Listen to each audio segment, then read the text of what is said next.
এক যে ছিল পান্তা বুড়ি, সে পান্তা ভাত খেতে বড্ড ভালোবাসতো। এক চোর এসে রোজ পান্তা বুড়ির পান্তা খেয়ে যায়। তাই বুড়ি লাঠিতে ভর দিয়ে রাজার কাছে নালিশ করতে চলল। পান্তা বুড়ি পুকুর ধার দিয়ে যাচ্ছিল, একটা শিঙি মাছ তাকে দেখতে পেয়ে বলল, পান্তা বুড়ি কোথায় যাচ্ছ? চোরে আমার পান্তা ভাত খেয়ে যায়, তাই রাজার কাছে নালিশ করতে যাচ্ছি। শিঙি মাছ বললে, ফিরে যাওয়ার সময় আমাকে নিয়ে যেও, তোমার ভালো হবে। আচ্ছা। তারপর পান্তা বুড়ি বেলতলা দিয়ে যাচ্ছে, একটা বেল মাটিতে পড়েছিল। সে বললে, পান্তা বুড়ি কোথায় যাচ্ছ? চোরে আমার পান্তা ভাত খেয়ে যায়, তাই বাজারের কাছে নালিশ করতে যাচ্ছি। বেল বলল, ফিরে যাওয়ার সময় আমাকে নিয়ে যেও, তোমার ভালো হবে। তারপর পান্তা বুড়ি পথের ধারে খানিকটা গোবর দেখতে পেল। গোবর বলল, পান্তা বুড়ি কোথায় যাচ্ছ? চোরে আমার পান্তা ভাত খেয়ে যায়, তাই রাজার কাছে নালিশ করতে যাচ্ছি। গোবর বললে, ফিরে যাওয়ার সময় আমাকে নিয়ে যেও, তোমার ভালো হবে। আচ্ছা। তারপর খানিক দূরে গিয়ে পান্তা বুড়ি দেখলো পথের ধারে একখানা খুর পড়ে রয়েছে। খুর বললে, পান্তা বুড়ি কোথায় যাচ্ছ?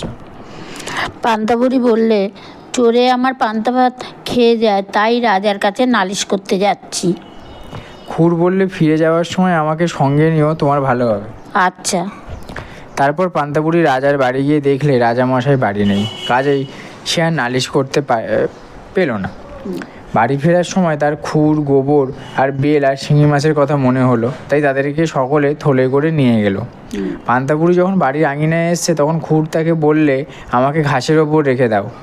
তাই বুড়ি খুরখানা ঘাসের ওপর রেখে দিল।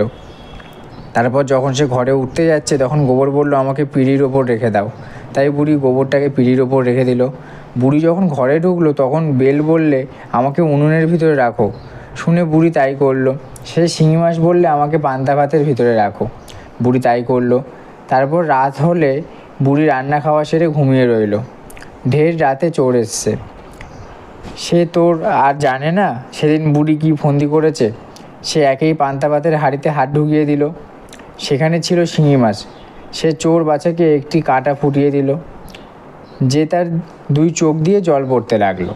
শিঙি মাছের খোঁচা খেয়ে চোর কাঁদতে কাঁদতে উনুনের কাছে গেল। তার ভিতরে ছিল বেল।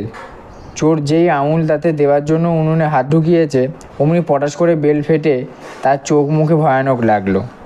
তখন সে ব্যথা আর ভয়ে পাগলের মতো হয়ে যেই ঘর থেকে ছুটে বেরোতে যাবে, অমনি সে গোবরে তার পা পড়ল, আর সে পা হড়কে ধপাস করে সেই গোবরের ওপরেই বসে পড়ল।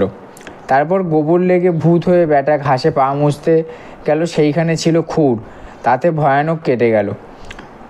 তাতে আর ওমাগো বলে চেঁচিয়ে বাছা যান কোথায়।